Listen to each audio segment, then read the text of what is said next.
The first thing, you must decide a title for your story.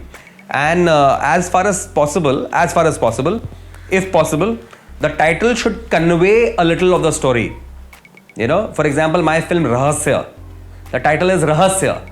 It makes it very obvious that it's a mystery, a suspense movie. If possible, keep the title such that at least the genre or the basic premise of the story becomes obvious with the title. The second step is the log line. A log line is a summary of your story in just one sentence. It can be in a couple of lines, but it has to be one sentence, which you can speak within a minute and still convey your story to the listener. That way. So if I were to give you an example of a log line for Sarkar, the film Sarkar, it could be something like, it's about a person like Balasaheb Thackeray, who's above the law and whose enemies try to kill him and discredit him, and how his son fights them and gets his father's honor back. Now this in one line is the story of Sarkar. I'll give you another example. I'll give you the log line of my own film Rahasya. It's about a father who's accused of killing his own daughter, and how a CBI investigator actually finds out who's the killer, who has done it, why has he done it, and how has he done it. So this in one line is the story of Rahasya. So this is known as a log line. So this is the next step in your pitch. The third step in your pitch is a synopsis, which does not have to exceed 2 pages. The synopsis has to be 2 pages or less. The lesser, the better.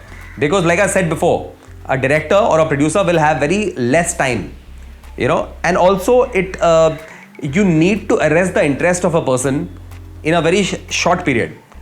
For example, when we go to a bookstore and we pick up a novel, we go to the backside of the novel and we see the synopsis put there. If the synopsis interests us, we buy the book. If the synopsis does not interest us, we don't buy the book. Sometimes on the basis of that synopsis, how well it's written, we actually buy a book or decide not to buy a book. So that synopsis is very important. Similarly, the synopsis of your screenplay is also equally important, because on the basis of that, the director or producer will decide whether he wants to even read your script. That way. So that is the third step, writing a good synopsis. Now, a good synopsis, how to write a good synopsis is, write down the starting, middle and end. A synopsis has to contain the start, middle or end. In a suspense movie, you may leave the climax open so that you don't reveal who the killer is, but you still have to say what happens in the end. Now, once your script is ready with the screenplay and dialogues, you're ready for a pitch.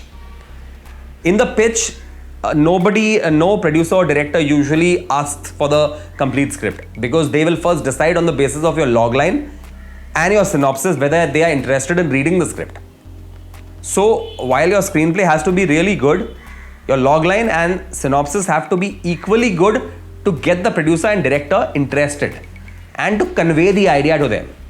So that this is a skill that you must acquire. Even if you know how to write a good screenplay, if you acquired the skill to write a good screenplay, or if you're born with the gift of writing and you've written a good screenplay, it is still not sufficient. You still have to write a good logline and a synopsis to be able to sell that script.